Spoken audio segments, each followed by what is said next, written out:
Baik, kembali lagi bersama kami dalam acara menjawab ayat Alkitab yang sering diputar-balikan. Saya Anderson, dan di samping saya ada Gembala Kurnia sebagai narasumber kita. Pada saat ini kita akan membahas mengenai Yesus mengaku dia bukan Allah.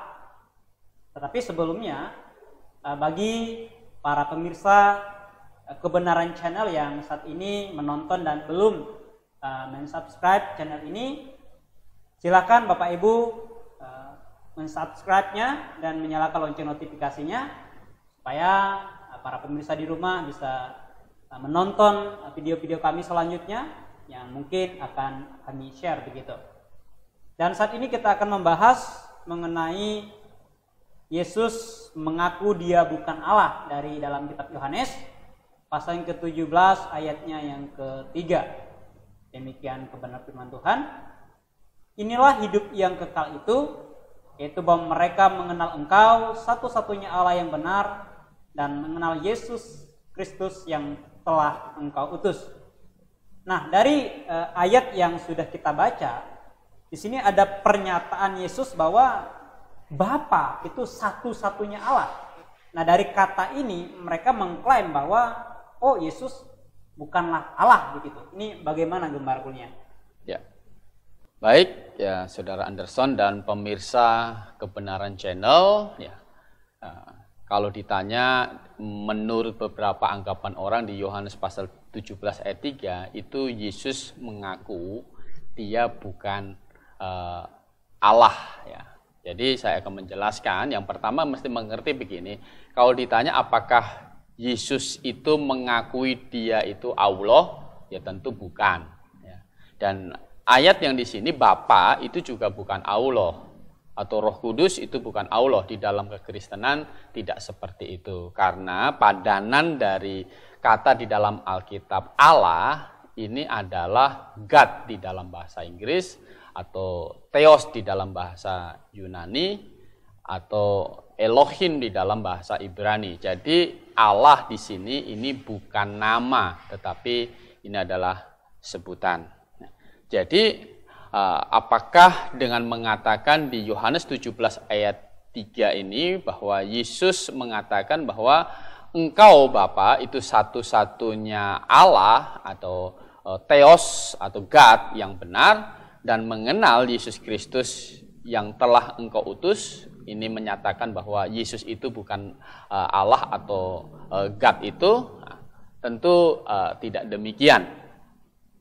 Jadi kesimpulan kita bahwa Allah atau God itu adalah Tritunggal adalah kesimpulan yang Alkitab ajarkan tentang Allah.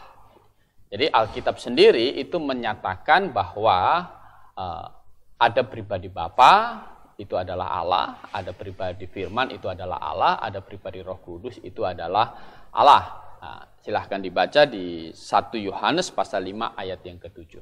1 Yohanes pasal 5 yang ke-7. Sebab ada 3 yang memberi kesaksian di dalam sorga, Bapa, Firman, dan Roh Kudus, dan ketiganya adalah satu. Ya, jadi pengertian Tritunggal sekali lagi ini bukan ciptaan kita, tetapi memang ayat Alkitab yang menyatakan demikian.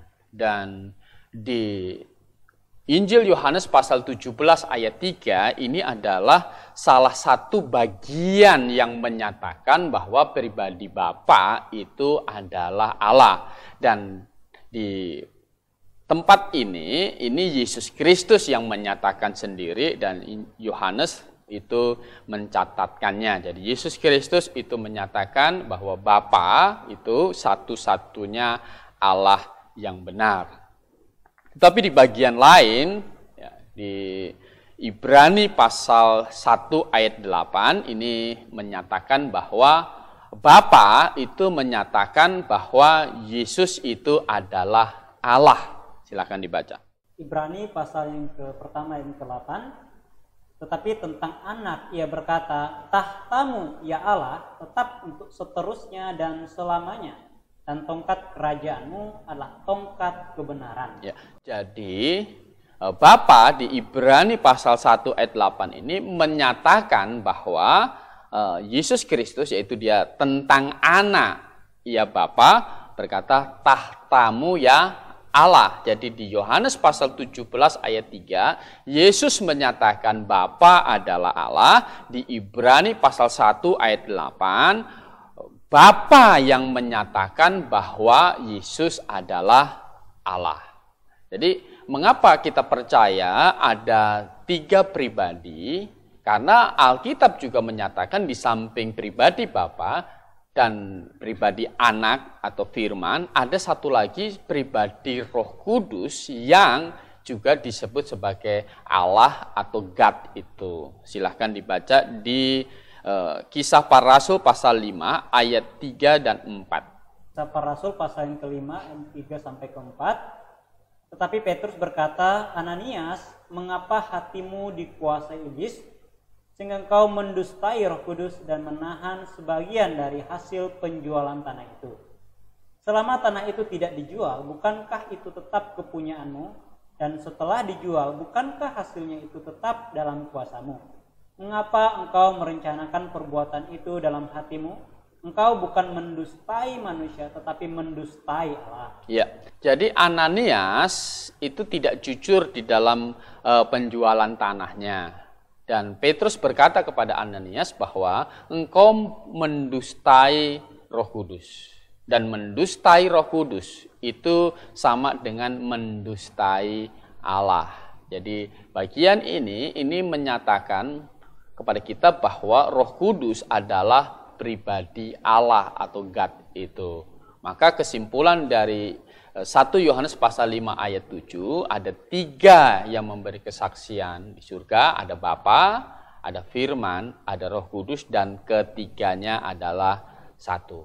Jadi ini adalah hasil kesimpulan dari kita mempelajari Alkitab tentang Allah. Nah, jadi silahkan pemirsa Kebenaran Channel itu juga bisa melihat penjelasan di pembahasan di episode yang kedua, yang Yesus bukan Allah menurut 1 Korintus 8 ayat 16. Ya, silahkan nanti disimak di Kebenaran Channel ini. Nah, kemudian pernyataan bahwa Yesus sebagai yang Bapa utus, apakah ini satu pernyataan yang menyatakan bahwa Yesus itu lebih rendah dari Bapa? Nah, tentu tidak demikian. Anda nanti bisa melihat ya pembahasan di episode yang ke-10, Yesus Allah kok mengaku utusan Bapa. Nah, di bagian ini kita sudah membahasnya tentang arti dari utusan Bapa ini. Tetapi saya ingin sedikit menjelaskan tentang mengapa kok Yesus yang adalah Allah juga, dia pribadi Allah, dia adalah God yang setara dengan Allah Bapa, itu menyatakan dia utusan Bapa.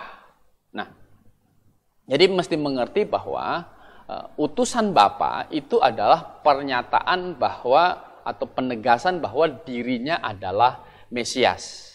Dan Mesias ini adalah Allah yang datang menjadi manusia yang dilahirkan di Bethlehem. Kalau kita membaca nubuatan di Mika pasal 5 ayat 1 dan 2, silahkan dibaca. Mika pasal 5 yang pertama sampai yang kedua. Tetapi engkau, hai Bethlehem Efrata, hai yang terkecil di antara kaum Yehuda, daripadamu akan bangkit bagiku seorang yang akan memerintah Israel, yang permulaannya sudah sejak purbakala, sejak dahulu kala. Sebab itu ia akan membiarkan mereka sampai waktu perempuan yang akan melahirkan telah melahirkan, lalu selebihnya dari saudara-saudaranya akan kembali kepada orang Israel.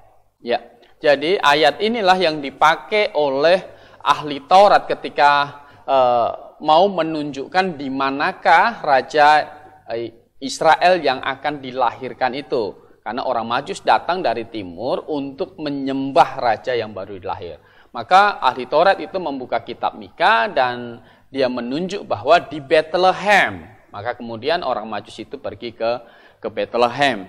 Dan dikatakan bahwa di Bethlehem ini raja itu akan lahir. Dan sebenarnya dinyatakan bahwa raja ini permulaannya itu sudah sejak purbakala. Jadi raja ini dilahirkan di Bethlehem, tetapi keberadaannya itu sudah dari sejak purbakala. Karena sebenarnya dia adalah Allah, pribadi Allah yang kekal, yang datang lewat dilahirkan oleh seorang perempuan di Bethlehem. Nah, ada sebuah janji bahwa Allah sendiri akan datang. Kalau kita membaca Yesaya pasal 35 ayat 4-6, saya akan membacakan. Katakanlah kepada orang-orang yang tawar hati, kuatkanlah hati, janganlah takut, lihatlah Allahmu akan datang. Jadi Allahmu, Elohimmu ini akan datang dengan pembalasan dan dengan ganjaran Elohim, ganjaran Allah. Ia sendiri, Allah tadi, Elohim tadi sendiri datang menyelamatkan kamu. Jadi ada sebuah janji bahwa Allah sendiri akan datang. Nah, inilah Mesias. Jadi Mesias yang datang adalah pribadi Allah yang datang menjadi manusia tadi. Jadi Bapa dan Roh Kudus itu tidak datang menjadi manusia. Maka sebutan yang diutus Bapa adalah sebutan untuk Mesias yang datang untuk menyelamatkan manusia. Di Yesaya pasal 35 ayat 4, Ia sendiri datang menyelamatkan kamu. Dan di ayat 5-nya, pada waktu itu mata orang buta akan dicelekkan dan telinga orang tuli akan dibuka. Pada waktu itu orang lumpuh akan melompat seperti rusa dan mulut orang bisu akan bersorak-sorai, sebab mata air memancar di padang gurun dan sungai di padang belantara. Jadi, waktu Allah datang akan terjadi satu peristiwa yang ajaib. Orang buta akan melihat, orang tuli akan mendengar, orang lumpuh akan bangun, akan melompat, dan orang mati akan dibangkitkan. Dan Yesus Kristus melakukan hal-hal yang ajaib itu untuk membuktikan bahwa Dia adalah Mesias itu. Dia adalah Allah yang datang untuk menyelamatkan umatnya. Jadi utusan Bapa itu menegaskan bahwa Dia adalah Mesias, yaitu Allah yang datang untuk menyelamatkan. Jadi bukan lebih rendah dari Bapa, karena permulaannya itu sudah sejak purbakala. Jadi Dia adalah kekal seperti itu. Nah, di Yohanes pasal 17 ayat 3, ini adalah satu ayat yang menyatakan bahwa pribadi Bapa itu adalah Allah dan Yesus Kristus itu adalah Mesias. Artinya Dia adalah pribadi Allah yang datang dilahirkan oleh perempuan untuk menyelamatkan umatnya dari dosa. Mengapa demikian? Karena pemberesan dari dosa itu hanya bisa dilakukan dengan dosa itu dijatuhin penghukuman. Jadi cara Allah menyediakan keselamatan untuk manusia yang sudah berdosa, supaya manusia yang sudah berdosa ini tidak dijatuhin hukuman, tidak masuk ke dalam neraka, maka Allah sendiri merancang jalan keselamatan untuk manusia, yaitu pribadi dari firman yang adalah Allah, yang sejak purbakala sudah ada, menjadi manusia dengan cara dilahirkan supaya menjadi manusia seperti kita, dan Dia menerima penghukuman dosa atas semua manusia dengan cara Dia disalibkan. Dia sebagai satu peristiwa di mana dosa manusia itu dijatuhkan hukumannya pada dirinya, dan itu sudah selesai.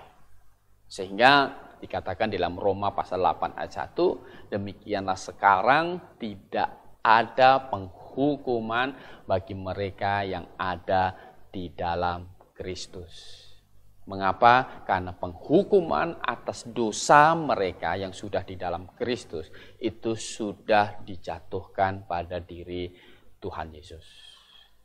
Jadi jalan keselamatan hanya ada di dalam Tuhan Yesus ya. Jadi berbahagialah kalau Anda sudah memutuskan untuk bertobat dan percaya kepada Yesus Kristus sebagai Tuhan dan Juru Selamat Anda, tetapi akan sangat bahaya jika Anda belum membuat satu keputusan menjadikan Yesus adalah Tuhan dan Juru Selamat Anda pribadi. Saat Anda akan mati nanti, roh dan tubuh Anda berpisah, maka di dalam penghakiman Allah Bapa, Anda akan berdiri sebagai manusia berdosa yang harus menerima hukuman dari dosa. Karena dosa Anda belum dibereskan, dosa Anda belum dijatuhkan hukumannya. Allah harus menjatuhkan hukuman kepada Anda karena Anda adalah orang berdosa. Oleh karena itu, ya sangat luar biasa, sangat berbahagia bagi kita yang sudah memutuskan untuk bertobat dan percaya kepada Yesus Kristus sebagai Tuhan dan Juru Selamat. Baik, inilah penjelasan dari saya. Terima kasih. Baik, sudah kita dengarkan pemaparan dari narasumber kita, dan semoga penjelasan yang sudah dipaparkan dapat kita pahami dengan baik. Mungkin bagi Bapak Ibu, para pemirsa di rumah yang mungkin saat ini ingin bertanya mengenai topik yang sudah kita bahas, silakan Bapak Ibu meninggalkan komentar Bapak Ibu di kolom komentar. Demikian dari kami, salam Maranatha. Maranatha.